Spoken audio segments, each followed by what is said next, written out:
It's so easy to win if you can control your own mind. So start to control your own mind. Before we go over the 3 pillars on how to reset your brain, I want to make something very clear. I don't do flashy edits to keep your goldfish brain engaged. So to start off the dopamine detox, make sure you watch this video without doing anything else. Be fully engaged and increase the video speed to help you focus. At least that works for me.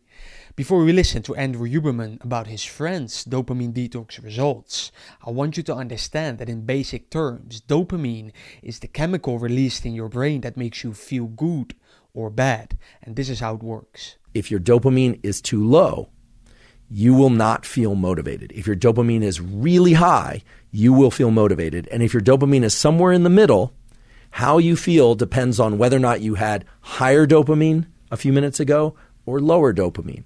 This is important. Your experience of life and your level of motivation and drive depends on how much dopamine you have relative to your recent experience. Relative. But then you ask Jordan, what can I expect after completing this hard detox?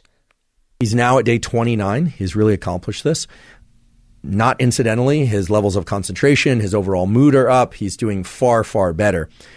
What he did is hard. In particular, the first 14 days is really hard. But the way that you replenish the releasable pool of dopamine is to not engage in these dopaminergic seeking behaviors.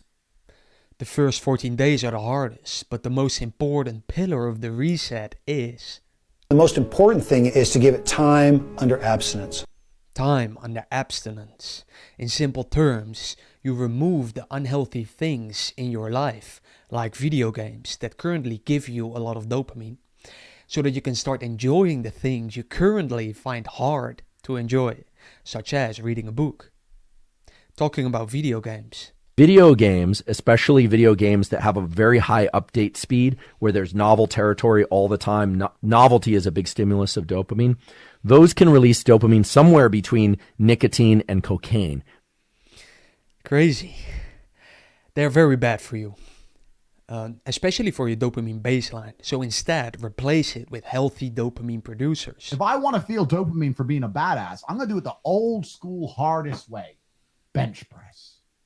That's not as fun, right? But at least, you know, if I really want to beat, me and Tristan have our own personal bench records in the house. I'm going to try and beat Tristan's record. And you have to stop chasing all the cheap dopamine, the cheap bullshit, and go back to the hard shit. And then you're going to improve your life. And this is part 3 of the process. You find healthy dopamine producers to replace with. Now part 2 is making the reset period easy for yourself. In this clip, Andrew explains what not to do. Working hard at something for sake of a reward that comes afterward can make the hard work much more challenging and make us much less likely to lean into hard work in the future.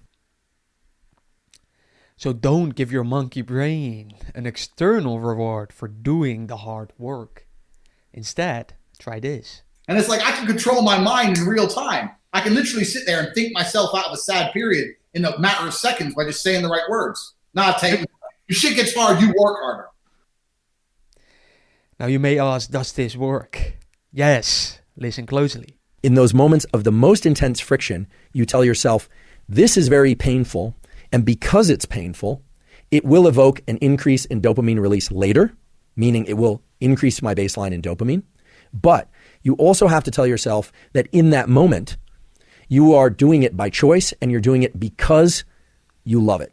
And I know that sounds like lying to yourself, and in some ways it is lying to yourself, but it's lying to yourself in the context of a truth, which is that you want it to feel better.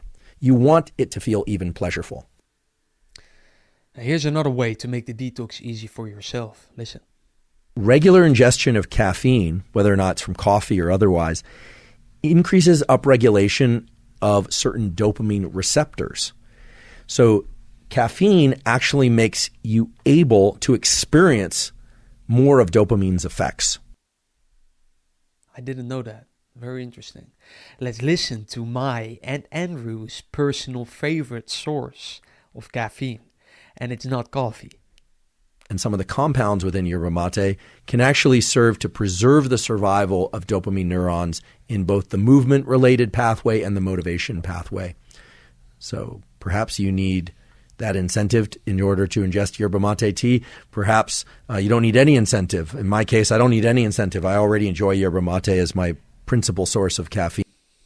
I smile because I'm actually drinking it right now, and I can't recommend it enough. Yerba mate, try it out. Now, you may wonder how to start the detox.